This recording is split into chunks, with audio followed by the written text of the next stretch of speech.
Abra no Velho Testamento, o livro de Juízes, lá no Velho Testamento, não é Gênesis, Êxodo, Levítico, Número, Deuteronômio, Josué, Juízes.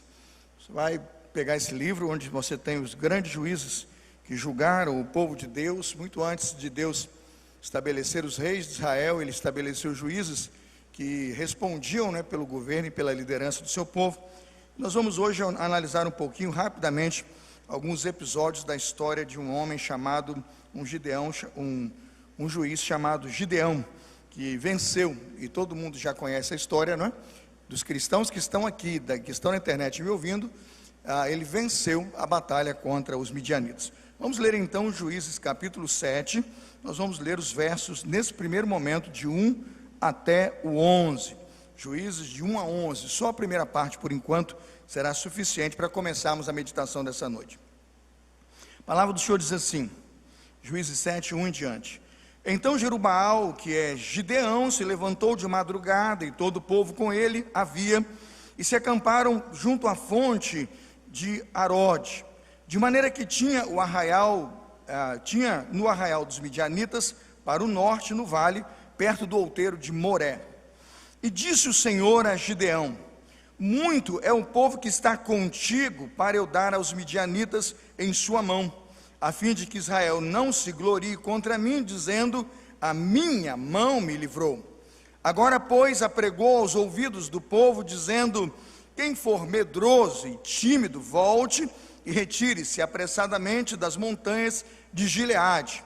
Então voltaram do povo 22.000, e 10.000 ficaram.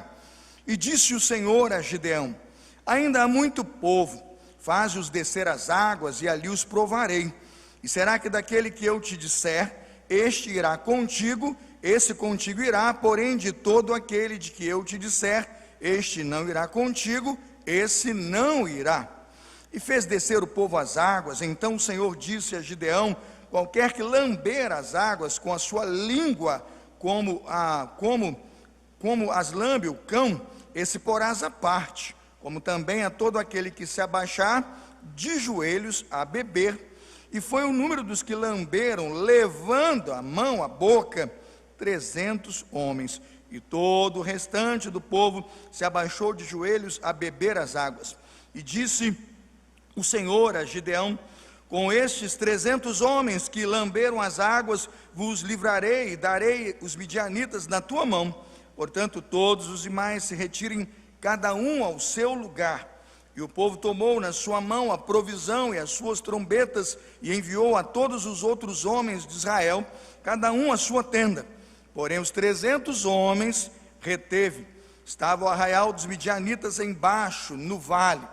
E sucedeu que naquela mesma noite o Senhor lhe disse: levanta-te, desce ao arraial, porque eu tenho dado na tua mão.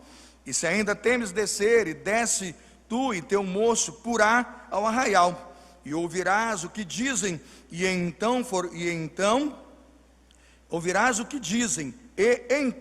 fortalecidas as tuas mãos, descerás ao arraial. Então desceu ele com seu moço Purá até o extremo das sentinelas que estavam no arraial. Que Deus nos abençoe até este momento da sua palavra lida nesta hora. Podem sentar-se. Irmãos, a história é conhecida. O texto é de uma riqueza profunda.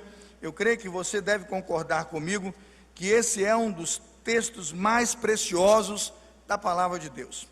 Dos juízes que a Bíblia relata, Gideão provavelmente é o juiz que tem a história de maior impacto. Eu acredito que é a história mais impactante, a que tem a narrativa assim mais interessante, pela qual você faz muitas perguntas. Muita gente, quando lê Juízes capítulo 7, versículo 1, pergunta: então Jerubaal, que é Gideão, o que significa Jerubaal, né? Se o nome dele é Gideão, por que chamam ele de Jerubaal? É mais ou menos como você chamar aquele peixinho do filme lá, né? Caçador de tubarões, né? Eu lembro daquele filme, aquele sujeito tem um acidente lá com um tubarão, e todo mundo acha que ele é o cara, não é? Aquele do filminho, e tal, todo mundo apelidou aquele peixinho, um peixinho sem vergonha de peixinho, mas ele levou a fama de caçador de tubarões. Gideão não leva o nome de Jerubaal à toa, não. Na verdade, a Bíblia diz que Gideão era, na verdade, um homem que contendia com Baal, lutava com Baal e vencia, obviamente, o Deus Baal. Dá uma olhada em Juízes, capítulo 6, verso 32, e você vai entender mais ou menos por que alguém dá um apelido para a gente, não é? Por que alguém chama assim, aquele pastor lá é esperto, aquele pastor lá é bom, aquele pastor lá é do poder, ou aquele crente é do fogo, ou aquela irmã é da bênção, ou aquela é misericordiosa, ou aquela é da visitação. Por que as pessoas olham para nós e acabam dando para cada um de nós apelidos ou marcas que determinam muitas vezes quem nós somos? O texto diz em Juízes capítulo 6, verso 32 assim: por isso naquele dia lhe chamaram Jerubbaal, dizendo: Baal contenda contra ele, pois ele derrubou o seu altar. É uma espécie de caçador de Baal, né? Um caça-fantasma, né? Um pega-tubarões. Ele era o cara. Todo mundo ficou impressionado, porque Baal era uma divindade com grande aspecto de adoração. Todo mundo tinha aquela ideia de que Baal então dava frutos, dava a colheita. As pessoas iam lá e oravam, e chegou um sujeito pequenininho, um tampinha daquele lá, e passou a régua naquele altar e falou: aquele é Jerubbaal. Ele contendeu com Baal e saiu vitorioso.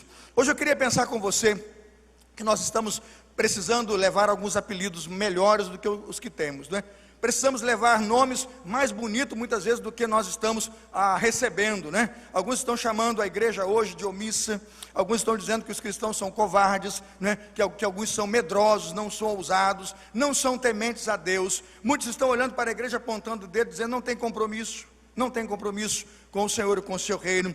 Eu queria dizer para você hoje que Deus possa nos honrar com o nome que Gideão recebeu, a ideia de que nós precisamos de um bom nome, e que as pessoas nos identifiquem por uma boa ação, como se dissessem Jerubbaal. Eles lutam com o mal, eles lutam com divindades, eles lutam contra o pecado, mas eles saem vitoriosos. Eu peço que você fique de pé comigo, todo o nosso Ministério Radical fica de pé comigo, e repita o tema desta noite, pensando para onde nós vamos nos posicionar, e vamos dizer a Deus hoje, que nós não queremos apelidos ruins, ou que as pessoas digam coisas ruins sobre nós. Nós vamos declarar hoje que os nomes que elas vão dizer sobre nós os cristãos são nomes de bênçãos. Diga comigo o tema dessa mensagem: é tempo de vencer. Repita: é tempo.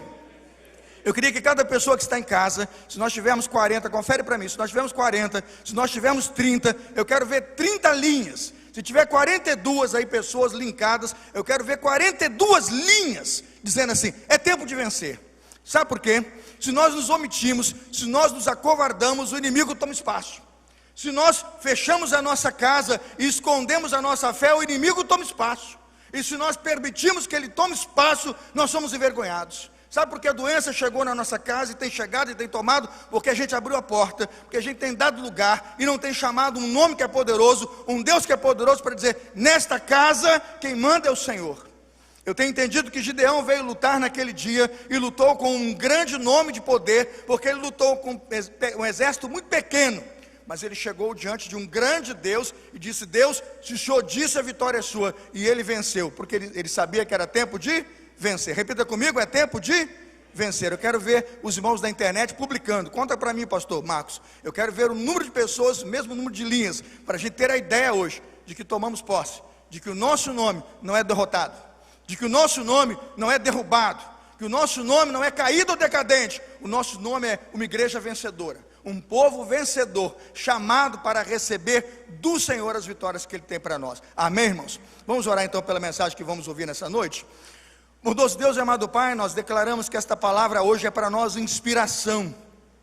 Nós declaramos, Senhor, que essa palavra para nós hoje é um lugar de motivação e de crescimento, para que possamos enfrentar inimigos desconhecidos, para que possamos enfrentar inimigos que são maiores e imensuráveis, inenarráveis e inumeráveis, mas que caem por terra em nome de Jesus. Ah, como eu creio num Deus que é maior e muito mais poderoso, para fazer infinitamente mais do que eu posso pedir ou pensar. E é diante desse Deus hoje que eu me prostro e que me rendo a pedir: Senhor, declare na mente dos cristãos nessa noite que é tempo de vencer, é tempo de lutar as guerras que lutamos, mas é preciso vencer as batalhas que são do Senhor, pois a vitória do Senhor é a nossa vitória.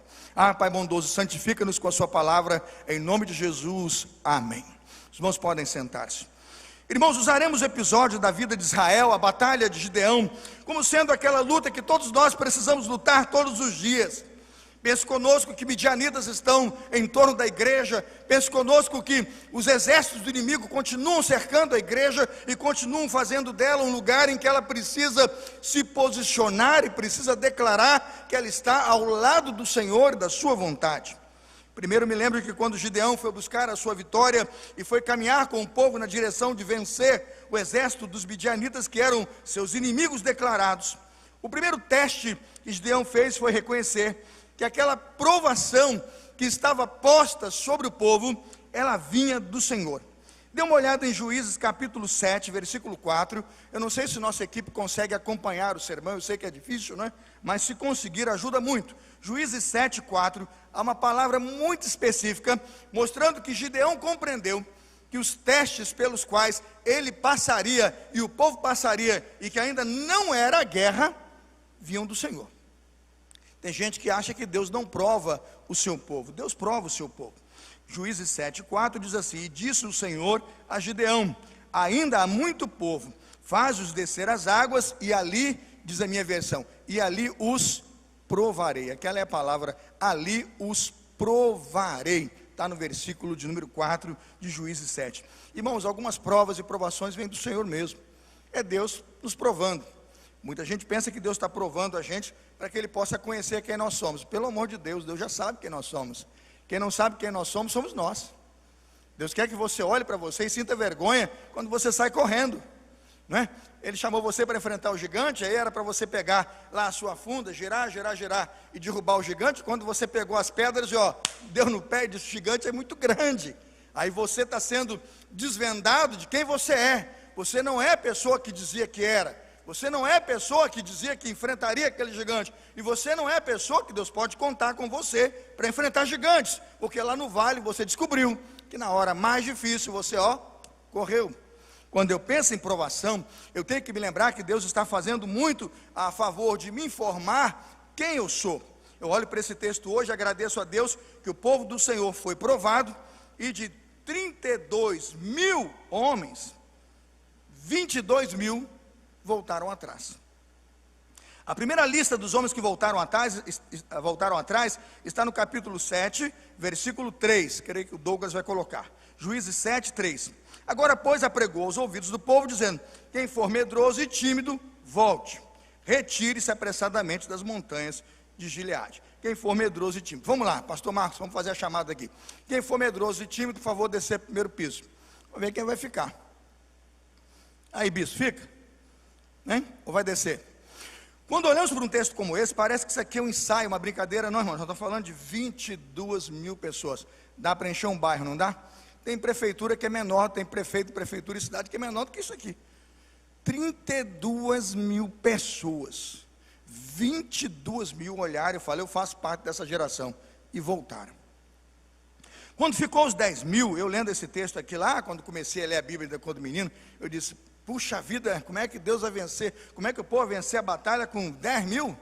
Não é? O exército dos midianitas é muito grande, nós estamos falando de mais de 100 mil. Não é? Alguns vão dizer 70, 80, eu falei, juntando aqueles aliados que eles tinham, nós estamos falando que é uma guerra desigual, é de 100 para 30. É um negócio de doido. Você pensa, 30 mil lutando contra, né? Pensa lá, o menor deles, 80 mil. É gente para chuchu. E eu olhei para esse texto lá quando eu lia na minha ignorância, muito garoto, adolescente, aquela de embaixada. Isso aqui era exercício para a gente fazer na embaixada. Eu disse: meu Deus, tinha 32 mil, voltaram 22, o general vai para o campo com 10. Eu achei que era pouco, mas você continua lendo e descobre que era muito. Quando eu olho para um texto como esse, pergunto: por que esse texto está na Escritura Sagrada? Eu quero colocar como primeiro ponto: é tempo de vencer, porque a vitória começa com o caráter espiritual dos que lutam. Sabe por que nós perdemos as batalhas e o inimigo passa rasteira nos crentes, e quando você menos espera, você está totalmente derrotado?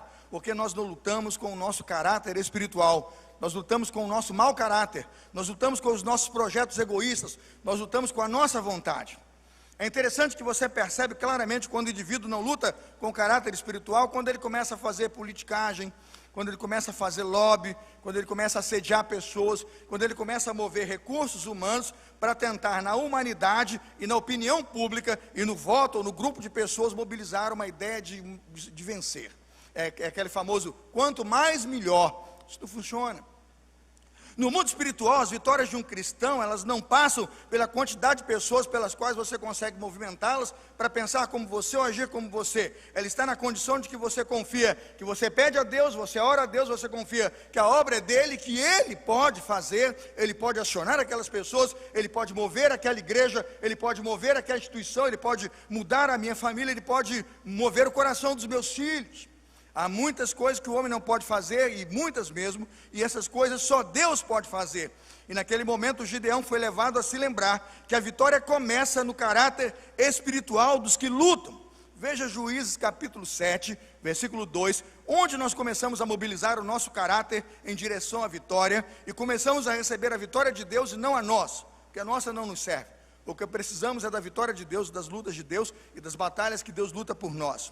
Juízes 7, 2 diz assim: disse o Senhor a Gideão: muito é o povo que está contigo, para eu dar aos midianitas em sua mão, a fim de que Israel não se glorie contra mim, dizendo: a minha mão, pode passar, Douglas, a minha mão me livrou, a minha mão me livrou.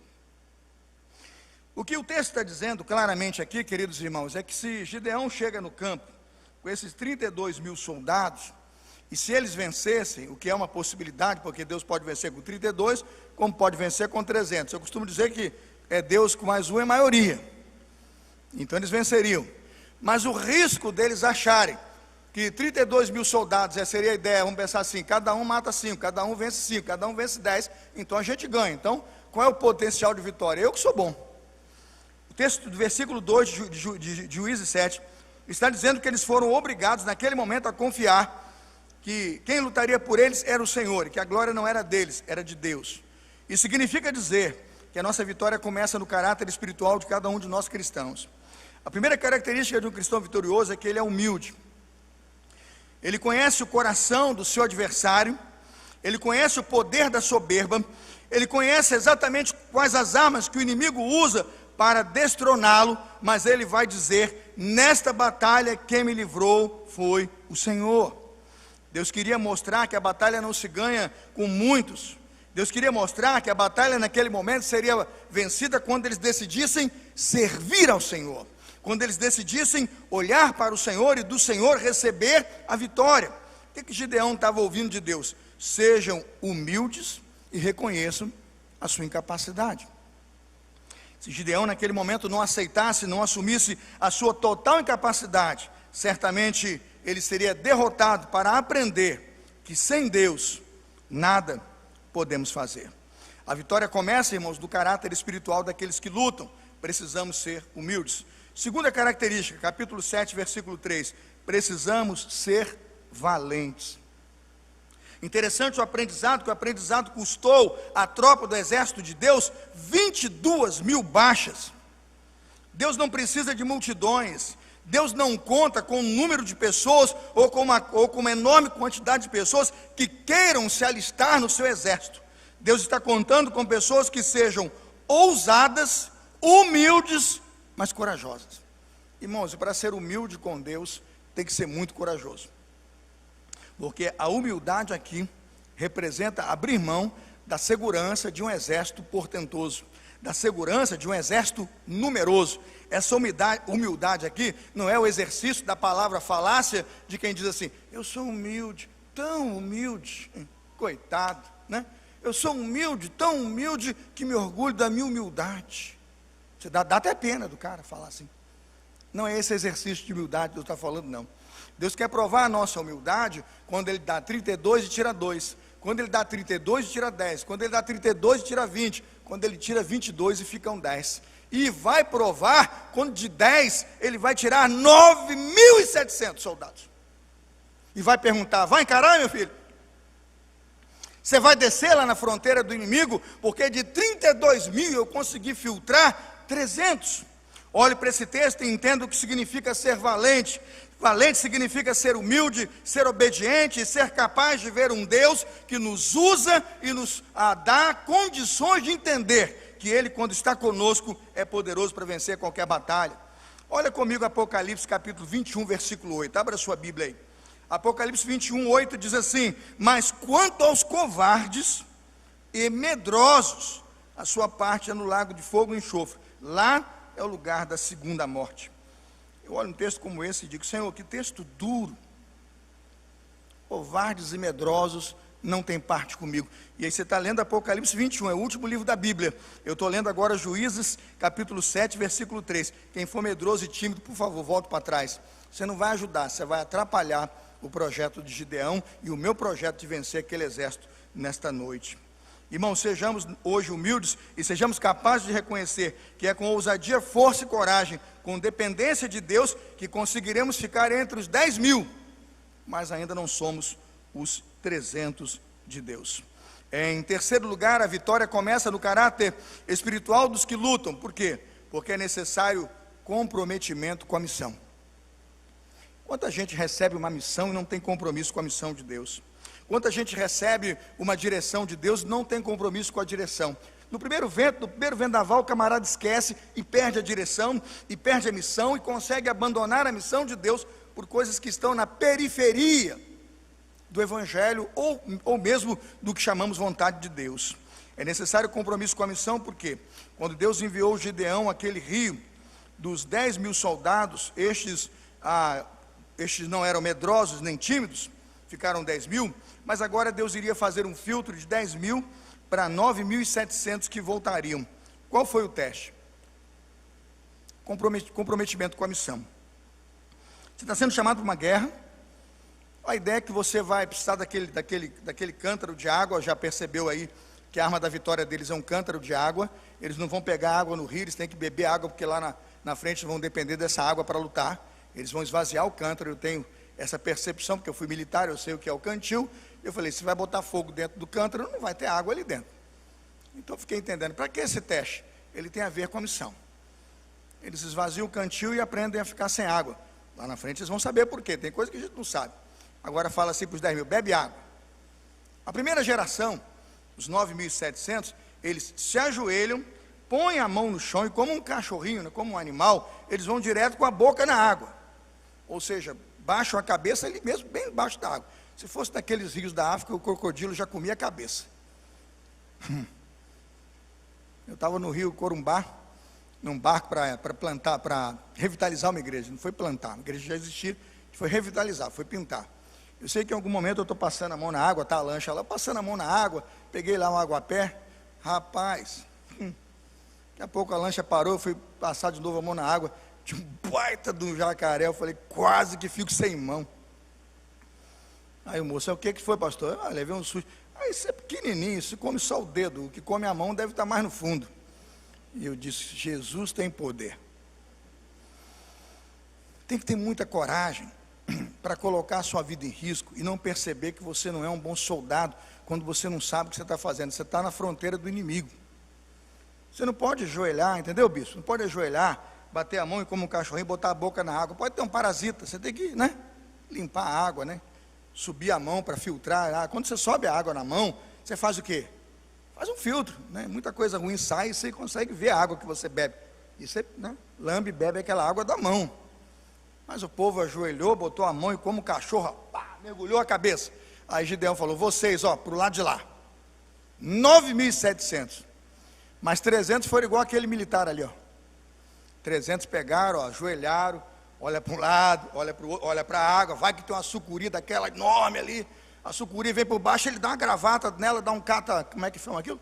Como é que chama o nome do golpe lá? Mata-leão, dá um mata-leão na sucuri, ainda come ela no almoço. Mas o camarada chegou ali, meus irmãos, com um compromisso: eu tenho que estar bom para lutar. Então ele se ajoelha, ele põe a mão e não vai com a cabeça na água, ele vem com a água na boca. Diz o quê? O texto diz claramente em Juízes capítulo 7, eles levando a mão à boca. E com isso eles estão bebendo água, estão o quê? Estão de olho. Eles vêm à frente, eles vêm do lado, eles vêm atrás, retaguarda, como dizem os militares. Às vezes nós olhamos esses textos e não entendemos que a aprovação de Deus e a prova de Deus vem para perceber aqueles que têm compromisso com a sua missão. Tem gente que não está nem aí, irmãos, para o que está fazendo. Tem gente que senta num culto, às vezes da igreja, a gente percebe que o cara não está nem aí, e chega um irmão ali necessitado, um aflito, o cara está ali eu vim aqui para louvar, para cantar uns corinhos, bater palma e ir embora. E a gente não percebe que quando a gente está na igreja, num grande hospital, tem o aflito, tem o oprimido, tem o endemoniado, tem o caído, tem o quebrantado. A pessoa está do seu lado, está chorando, precisando de uma palavra. Eu vim aqui para cantar uns corinhos, bater palma, levantar a mão, ouvir esse pastor inteligente pregar e ir embora. Quando eu olho para esses 300, eu começo a entender que a nossa escola precisa ser uma escola de compromisso com a nossa missão. E por isso, irmãos, para a triste notícia do exército de Israel, de 10 mil, só 300 são úteis. Mas esses 300 não vão questionar: como é que eu vou para o campo com o meu cantil vazio? Como é que eu vou para a batalha sem água? E o senhor manda eu tomar essa água aqui, também não dá os detalhes. Podia ter dado uma aula aí com o pastor Fábio de 2 semanas para aprender a beber água. O senhor não deu, estou me sentindo traído. Eu tinha que ser treinado, capacitado. Deus, tenha compromisso com a sua missão. Sabe, irmãos, a gente já está muito grandinho para viver sempre escorado naquelas ideias de que ninguém me ajuda, ninguém me ensina, ninguém me faz, aquele pessoal não me treina. Nós somos convertidos, temos a fé, temos o evangelho. É tempo de viver o evangelho. É tempo de anunciar o evangelho. É tempo de resplandecer o evangelho. Eu vejo que este grupo de vitoriosos está absolutamente focado na sua missão. Muitas pessoas estavam ali, mas não representavam nada para Deus, porque não demonstraram diante de Deus o compromisso com a sua missão. Segundo e último lugar, eu quero terminar, é tempo de vencer. Vamos recapitular, só para lembrar, né? É tempo de vencer. É necessário ser humilde. É necessário ser o que, irmãos? Valente, ousado, corajoso. Mas é necessário ter compromisso o que, irmãos? Com a nossa missão. Comprometidos com a missão o tempo todo. Vigiai e orai, para que não entreis o quê? Em tentação. O cara não baixa a guarda ali não, ele pega a água e está lambendo a água, totalmente preocupado se o inimigo já está chegando e se ele já está em condições de vencer. Mas em segundo e último ponto eu quero pensar, é tempo de vencer, e a vitória depende muito do tipo de arma que nós decidimos lutar. Eu vou buscar um texto do Novo Testamento, depois eu quero voltar ao texto aqui. Abra para mim, Douglas, 2 Coríntios, abra a sua Bíblia também, você vai precisar desse texto. 2 Coríntios 10, 4 e 5.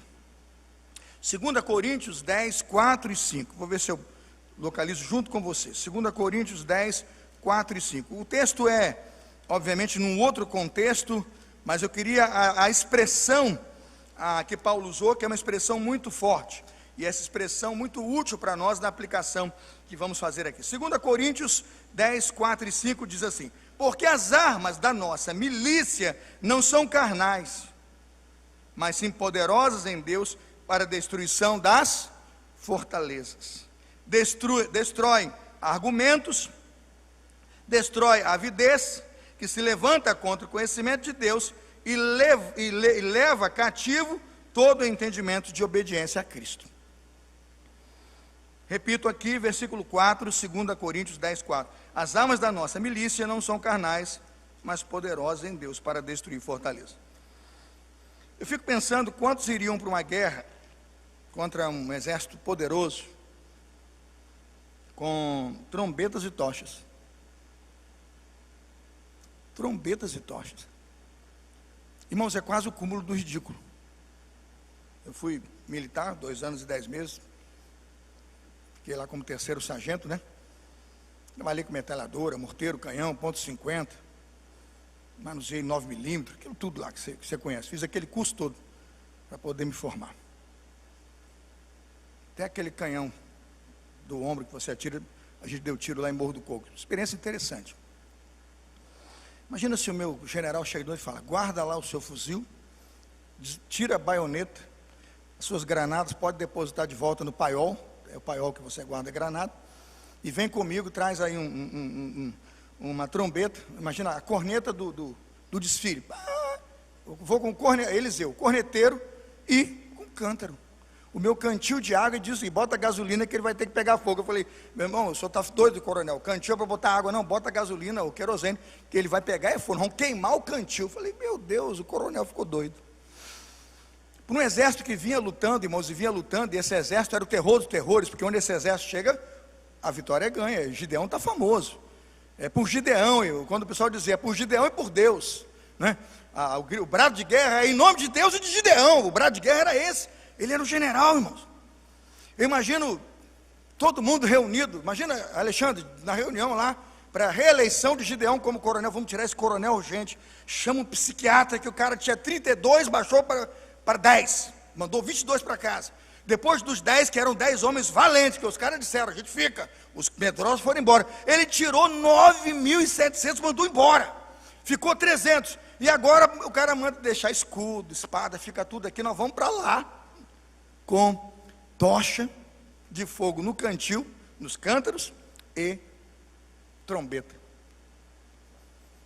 Eu vou dizer uma coisa para você. Talvez essa geração hoje não iria. A nossa geração é extremamente lógica, extremamente racional. Ela pesa muito as coisas para colocar o pé. Ela fala assim, né? Gente que é inteligente não bota a mão em cumbuca, né? O cara fala, deixa esse cara para lá. Esse pastor ficou doido. Aquele exército foi obediente, usou trombetas e tochas, porque lá no futuro, Paulo dizia, as nossas armas são poderosas em Deus para destruir o quê? Fortaleza. Eu não quero discutir aqui o fator e o efeito que as trombetas e as tochas têm naquele lugar, e obviamente tem muito efeito, né? 300 pessoas circulam aquela montanha do vale, todo mundo tocando ao mesmo tempo, aquele barulhão tocando de noite, aquele som, e quando eles quebram aquele cântaro, irmãos, aquela luz se expande, aquela luz toda, que o acampamento está indo, você não tem gerador, negócio de gerador a diesel, aí, isso é coisa chique, gerador a diesel, você não tem luz, irmão. Os exércitos dormem no escuro, você tem muito lá o fogo que eles fazem lá, as fogueiras para dormir, e quando começou a iluminar aquilo tudo, você imagina o efeito estrobosfóbico que aquilo tudo dá, barulho, trombeta, som, os caras, né, batendo o pé e tal, e aquela trombetada toda no ouvido dos caras, e a música, eles começaram a procurar seus escudos, suas espadas, e diz o texto que começaram a lutar entre si, e entre si eles se destruíram, e os que fugiram depois, os exércitos foram atrás e emboscaram para a honra e glória do nome do Senhor. Quando eu olho para um texto como esse, eu quero dizer para vocês, e terminando esta mensagem, que a poderosa arma do cristão chama-se testemunho pessoal. Põe a sua boca no trombone. A trombeta falou alto e gritou alto, porque era um som que determinava o brado de Deus da vitória do povo. Era como se eles ouvissem aquelas trombetas e dissessem, esse é o som, né, da nossa derrota. Se você olhou no capítulo 7, versículo 11, eles desceram, ele e Purá, né, Gideão e Purá desceram, e foram ouvir as conversas que tinham lá no arraial. Deus falou, você está com medo? Você ainda está com medo? E Gideão disse, eu estou. Gideão não era lá essas coisas também não. Você ainda está desconfiado da vitória? Estou. Desce com Purá lá no arraial e dá uma escutada que vocês vão ouvir. Eles foram lá meio que disfarçados, vem lá os sentinelas, está aí no versículo 12, e os midianitas e amalequitas estão ali conversando, e quando eles estão conversando, dizendo assim, ó, pelo que a gente está vendo aqui da história, o exército de Gideão está vindo aí, eles vão amassar, porque eles lutam com um Deus que o negócio deles não é fácil não. E quando aqueles duas pessoas estão conversando e dizem aquilo, Gideão volta e diz, ó pessoal, eles têm medo do nosso Deus. Eu ouvi eles falando, e Deus me deu essa graça de descer lá e me encorajar com essa palavra. Eles estão cantando a sua derrota, nós vamos subir lá e cantar o hino da nossa vitória. Pode olhar do versículo 11 até o versículo 14, o texto deixa claramente que aqueles dois homens do exército dos midianitas declararam a vitória de Gideão. Eles não são flor que se cheire não, aquela gente vai vir amassando o nosso exército. Assim foi.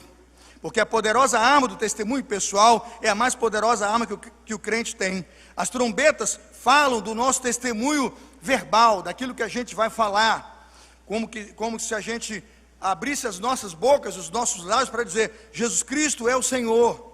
Veja o verso 17 e 18 de Juízes 7, diz assim, olhai para mim e fazei como eu fizer, e eis que chegando eu à extremidade do arraial, como eu fizer, assim farei vós. Quando eu tocar a trombeta, eu e todos que comigo estiverem, tocai também as trombetas ao redor de todo o arraial e dizei, pelo Senhor e por quem? Por Gideão. Eu gosto, pastor Marcos, das expressões, olhai para mim e fazei como eu fizer. Quando eu fizer, façam. Quando eu tocar, toquem. Alexandre Schilling não subestime o poder do testemunho pessoal. Quando nós tocamos a trombeta com as nossas vidas, as pessoas fazem o que nós fazemos. Elas tocam quando nós tocamos, elas caminham quando nós caminhamos. Ninguém acredita mais nessa conversa fiada de eu peço e você faz, eu sou autoridade. Tem gente que o negócio dele é dizer que ele é autoridade. Eu sou autoridade eclesiástica, eu sou pastor, eu sou diácono. O cara ordena diácono, já compra a carteira, diácono batista da ordem mundial, não sei das quantas. Ele acha que isso é uma grande coisa. O testemunho mais poderoso de um crente não é o título que ele coloca na frente do seu nome, é o que as pessoas dizem depois do nome dele. Carlos Elias de Souza Santos, um bom pastor, um servo de Deus, um homem humilde, um vencedor de batalhas, um Jerubbaal, um derrubador de Baal, aleluia, meu apelido é bom. Quando olho para esse texto, eu digo que a arma mais poderosa do crente é o que ele diz, e que as pessoas sabem que ele diz, mas é o que ele faz, as pessoas fazem com ele. Olhai para mim, Juízes 7:17, olhai para mim e fazei, como eu fizer, façam. Coisa linda é o testemunho pessoal. Quando no trabalho é o testemunho de Cristo, quando na empresa é o testemunho de Cristo, quando lá fora as pessoas sabem, aquele sujeito ali, meu irmão, pode dizer o que você quiser, ele é o que ele diz, ele vive o que ele prega, ele faz. É esse o zunido ensurdecedor que faz o inferno gritar, o testemunho pessoal. E o outro testemunho que eu entendo, se a primeira arma é o testemunho verbal e que eu falo e como eu vivo, o segundo testemunho é também o testemunho pessoal, que eu chamo aqui de a lâmpada. Numa ele pegou a trombeta e tocou, né? Com a mão esquerda ele toca a corneta, com a mão direita ele quebra o cântaro e expõe a luz. Então uma é o som e outra é o quê? A luz. A luz é o nosso testemunho pessoal, além do que eu falo, é aquilo que eu faço, é o que as pessoas conseguem ver. A Bíblia tem alguns textos muito claros de como nós podemos vencer as batalhas da vida sendo luz. Filipenses 2,15, Paulo dizia para a igreja que tem poder de luz, poder de refletir o Evangelho, para que vos torneis irrepreensíveis e sinceros, filhos de Deus imaculados, no meio de uma geração corrupta e perversa, entre as quais vocês foram chamados para resplandecer como luminares no mundo. Disse Jesus, vós sois o sal da terra e a luz do mundo. Irmãos, coisa linda. Nada pode ganhar a luz do Evangelho, ou tomar o lugar da luz do Evangelho. Nada pode apagar a luz do Evangelho. Hoje, se os magos precisassem de uma estrela que os guiasse, eu queria que essa estrela fosse cada um de nós, porque cada um de nós apontaria para Jesus. Entende o que eu estou dizendo? Esse é o poder de Gideão aqui. Mateus 5,16. Assim resplandeça a vossa luz diante dos homens, para que vejam as vossas boas obras e glorifiquem a vosso Pai que está no céu. Mateus 5,16. E eu termino. É tempo de vencer. É tempo de vencer usando armas poderosas. A arma poderosa do testemunho pessoal, quando eu falo, o testemunho verbal, quando eu ponho a minha trombeta para tocar, mas o testemunho também pessoal, com os meus atos e minhas atitudes. Eu sou luz. Quando eu quebro o meu cântaro e eles conseguem ver a minha luz, dizendo, aquele que vem para tirar as nossas trevas está ali, brilhando como a luz do dia. A sua luz está incandescente, ela chega a cegar os nossos olhos. Mas em terceiro e último lugar, irmãos, é tempo de vencer, pactuando o que chamamos de sacrifício pessoal. Veja os versos 16, por favor, em diante.